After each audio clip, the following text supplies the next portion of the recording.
Menggunakan PPh UMKM bisa boncos. Jangan pernah menentukan tarif pajak usaha Anda dengan mengikuti tren. Tarif pajak masing-masing usaha akan berbeda. Pelajari, analisa, konsultasikan ke pihak yang berpengalaman agar menggunakan tarif pajak yang sesuai dengan kondisi perusahaan Anda.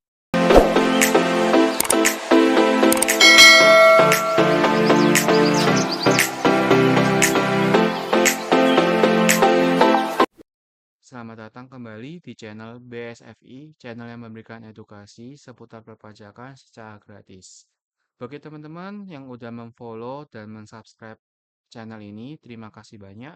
Bagi yang belum subscribe, bisa tolong bantu subscribe channel ini agar kami lebih semangat dalam memberikan edukasi.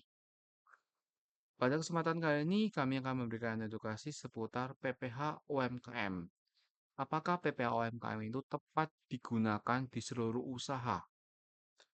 Oke, kembali lagi. Ini kita lihat tax planningnya ya. Jadi makanya tepat banget bagi teman-teman yang belum memulai usaha, baru mau mulai usaha, atau bagi teman-teman yang udah berusaha dalam menjalankan usahanya mau ekspansi.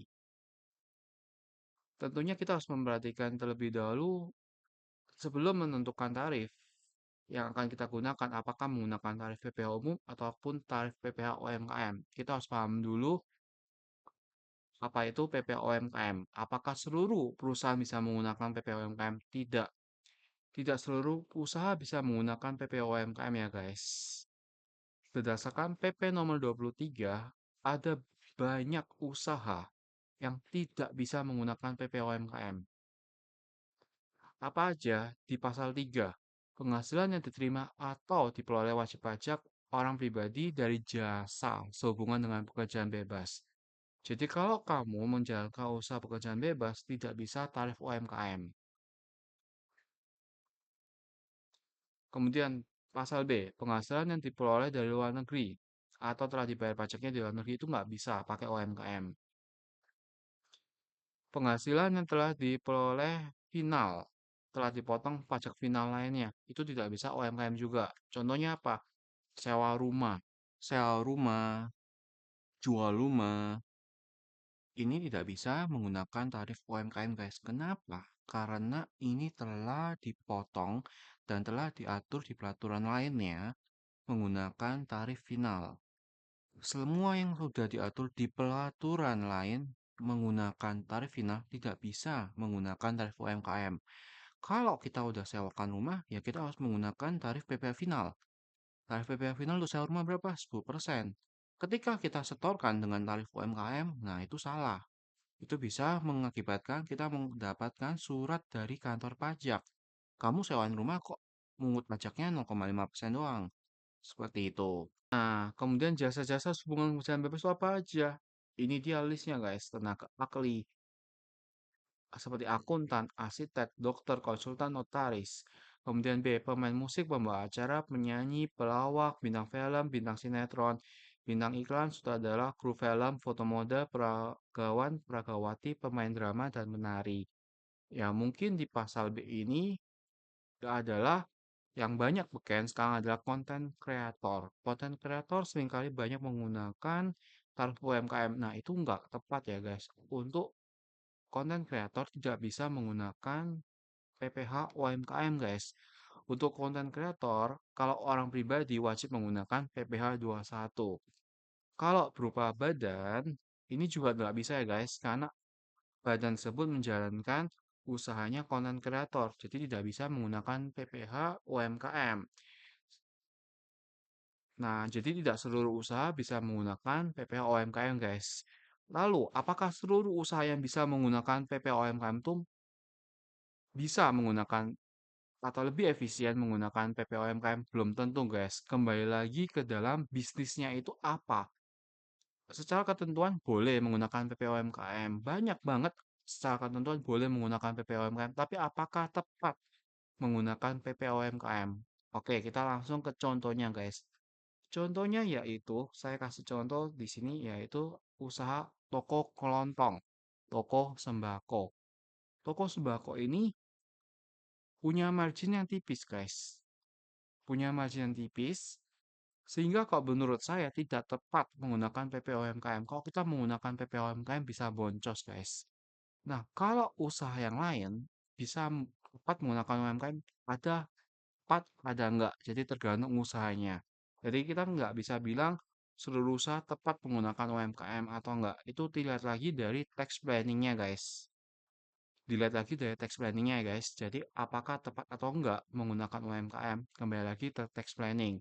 Jadi bagi teman-teman yang membutuhkan tax planning bisa menghubungi nomor yang tertera di bawah ini. Saya akan bantu teman-teman untuk menentukan dan memberikan masukan apakah pajak yang tepat digunakan untuk usaha teman-teman. Oke, kita lanjut ya. Saya buktikan kenapa kok tidak tepat menggunakan UMKM dan bisa boncos menggunakan UMKM-nya. Kita langsung ke contohnya. Jadi kalau beras, keuntungannya kurang lebih Rp100 per kilo. Nah, beras ini high cost ya guys, high modal, keuntungan tipis. Jadi kita anggap beras yang harganya 10.000 aja dah per kilo. Nggak usah mahal-mahal, 10.000 per kilo. Nah, berarti harga jual kita 10.100. Keuntungan kita 1% berarti guys. Rp100 dari 10.000. Nah, kemudian pajak UMKM itu 0,5%. Ingat, 0,5%-nya itu bukan dari 10.000 guys, bukan dari modal, tapi dari 10.100. Nah, berarti ini menggerus keuntungan kita guys. Keuntungannya aja 1%, dipotong pajak 0,5% guys. Nah, tentunya sisa keuntungan kita jadi kecil banget guys. Nah, kita langsung buka hitung-hitungannya ya. Pak, lalu gimana Pak? Katanya kan untuk usaha pribadi itu bisa gratis pajak untuk 500 juta. Bener banget, bisa gratis pajak 500 juta. Tetapi kalau untuk toko kelontong, menurut saya tetap nggak tepat ya guys. Toko sembako tidak tepat menggunakan PPh UMKM karena marginnya tipis banget. Tapi kalau untuk toko kelontong yang lain, mungkin bisa menggunakan ya guys. Toko kelontong yang lain yang misalnya jualan alat-alat elektronik itu margin masih cukup gede. Jadi masih tepat menggunakan PPh UMKM. Karena bisa gratis guys. Kalau bentuk badannya berupa orang pribadi. Kalau bentuk badannya berupa CV, itu nggak bisa gratis. Jadi makanya perlu banget tax planning. Kita perlu tentukan kamu mau menjalankan usaha itu bentuknya apa. Apakah orang pribadi ataupun badan. Nah, kita langsung buat hitungannya. Nah, di sini saya asumsi per bulan itu adalah 15.000. Ya, kita ini kuantitas tahun ya, guys. Per bulannya 15.000, setahunnya itu berarti 180.000 kilo kita berhasil jualan. Berarti modal kita 1,8 M untuk jualan 180.000 kilo. Jadi modal gede banget ya guys, 1,8 M. Harga jualnya berapa? Harga jualnya nih guys, miris banget, tipis banget. Modalnya 1,8 M, harga jualnya 1,18 juta. Keuntungannya berapa? 18 juta doang guys. Modalnya 1,8 M. Nah, kemudian kita kan punya biaya operasional. Kalau PPh UMKM itu tidak bisa dipotong biaya operasional, guys.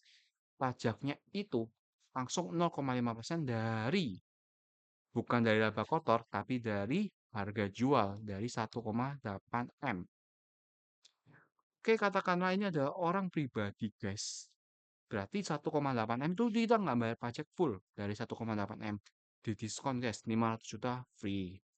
Di sini berarti kita buat hitungan pajaknya 1,8 dikurangi 500 juta. Kemudian baru dikalikan 0,5%. Berarti pajak yang dibayar 0,5 juta. Murah kan guys? Ya tapi kalau dibandingkan laba kotornya ini benar-benar menguras. Untungnya 18 juta, bayar pajaknya 6,5 juta.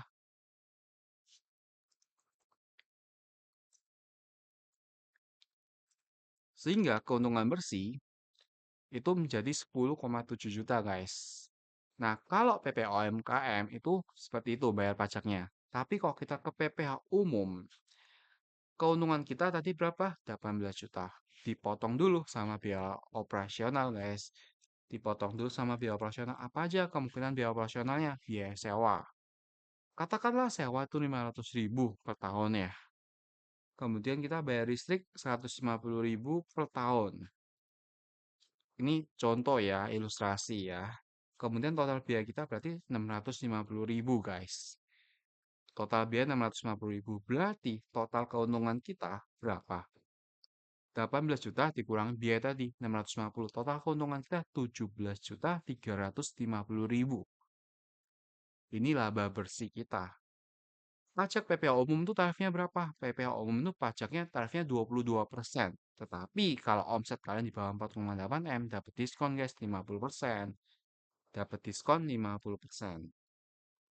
Nah, sehingga pajak yang harus dibayar 17.350 dikalikan 50% dikalikan 22%. Jadinya 1,9 juta. Jadi kalian hanya perlu bayar 1,9 juta. Beda ya, kalau UMKM tadi kita bayar 6,5, kalau PPh umum kita bayar 1,9 juta. Jadi keuntungan kita lebih besar dari PPh umum guys. Jadi kalau toko untuk sembako, marginnya tipis, kurang cocok untuk PPh UMKM. Memang benar, untuk PPh UMKM ini nggak ribet guys, ngitungnya langsung dari omset. Tapi lihat-lihat dulu, lah omsetnya ini high cost, high modal, keuntungannya tipis banget. Jadi kalau dari kita menggunakan dari omset, maka keuntungan yang kita akan peroleh di bawah akan jadi lebih kecil banget, guys.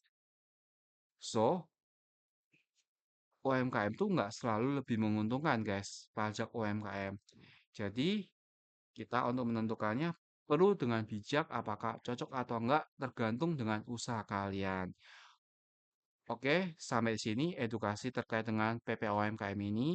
Bagi teman-teman yang merasa bahwa video ini bermanfaat, bisa bantu subscribe video ini dan berikan komentar untuk ulasan apa yang akan kita bahas selanjutnya. Thank you, see you di next video edukasi berikutnya. Salam pajak, BFSI.